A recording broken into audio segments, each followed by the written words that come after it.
Emperor Qianlong, a pivotal figure in the annals of Chinese history.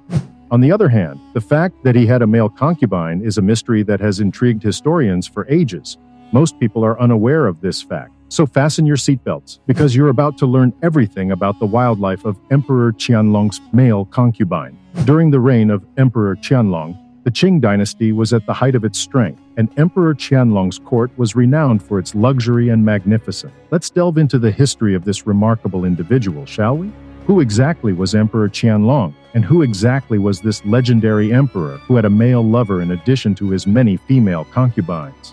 Well, late in his lengthy life, the hugely popular Emperor Kian, lengthy of the King Dynasty of China, took one of his dishonest advisors to bed. This event occurred towards the end of his long life.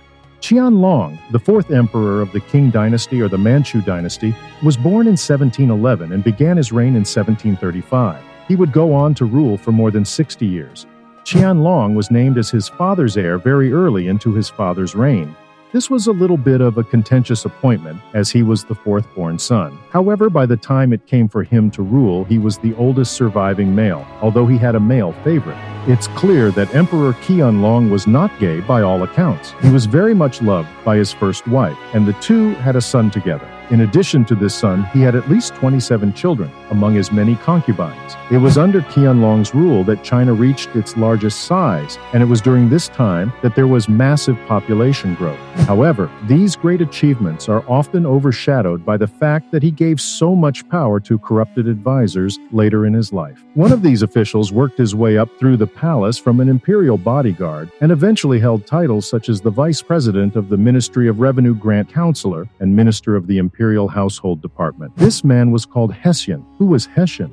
Hessian was just 25 years old when he began working as Qianlong's bodyguard at the Imperial Palace. Hessian was born in July 1750, and he began his career as a bodyguard at the Imperial Palace. After only 1 year on the job, he had already established himself as a formidable figure in the eyes of the emperor. Others believe that Qianlong regarded the man to be rather attractive, which is why he gave him the impressive positions. Despite the fact that many people believe that Qianlong thought that Hessian resembled one of Qianlong's favorite concubines who had passed away. This concubine had passed away. Hessian rose up the ranks of the empire's bureaucracy at a breakneck pace, eventually reaching one of the highest-ranking and most influential positions in the organization.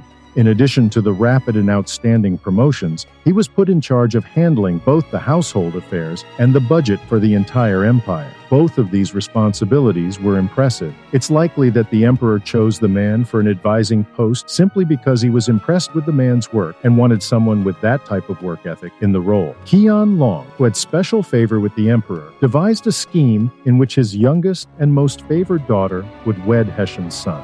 This would bring the two families closer together in a way that the majority of the other advisors did not yet comprehend. Hessian was able to get away with things that most other officials could not, and that they did not agree with, because he was in control of the homes and the empire's finances, and he could transfer money around as he saw fit. He was allowed quite a bit of discretion with this position, and so he was able to get away with things that most other officials could not. This frequently required him to remove funds from public projects and transfer them into his personal pockets, which he did with both legal and illegal gains. At one point in time, it is believed that he had a net worth equal to approximately $270 billion in today's money. He didn't like the embarrassment of seeing someone his father publicly cared about and trusted steal from them, so he had Hessian put to death in addition to the theft itself. Naturally, Qianlong's son and successor didn't like that this advisor was stealing from the crown and from the nation, and he had Hessian put to death. Historians debate if Qianlong actually took Hessian as his lover or not. However, there's no reason to believe that he didn't. There's a lot of proof that the two were very much closer than Qianlong was to any of his other advisors, and that Hessian stayed in Qianlong's chambers on occasion. Another debated topic is, if they're lovers, how the relationship got started. There were a few different versions that historians have suggested. The most romantic version is this. Before Qianlong was the emperor, he was a boy in his father's palace. One day he was walking through the gardens when he spotted one of his father's concubines. She was the most beautiful woman he'd ever seen.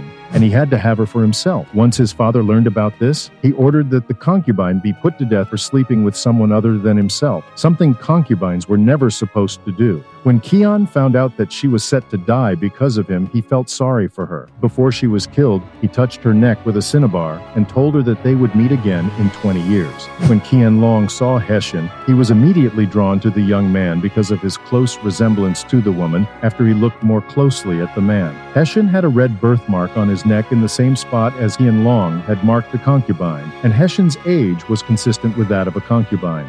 It is highly likely that this story is not factual, despite the fact that it has a very romantic ring to it. In reality, Qian Long was probably just attracted to a really bright young man. Hessian was an efficient worker who was also fluent in 4 languages, despite the fact that he was dishonest. Even if Hessian hadn't been the emperor's lover, the man would have lived a pleasant existence in the palace regardless of that fact. On the other hand, due to the fact that Hessian was in a relationship with Qian Long, he was able to enter the secret chambers of the emperor and enjoy an even higher level of luxury than either you or I could ever fathom. Respect was accorded to him almost universally within the palace due to his position, regardless of the means by which he had gained it. Hessian was also the recipient of many lavish and extravagant gifts from King Long. Some historians have even argued that all of Hessian's wealth came from those gifts from the emperor and that there were no corrupt actions at all. This probably isn't true though, just based on how much money Hessian was said to have. It is possible, though, that a significant amount of the wealth came from Qian Long and that there were far fewer corrupt acts than history says there were Hessian's end and the terrible situation for Hessian. Whether it was because he was corrupt and the other officials were tired of him, or that they were just jealous of his close relationship with Qian Long, the result was the same after Qian Long died. Hessian was put on trial for his actions. Of course, he was found guilty,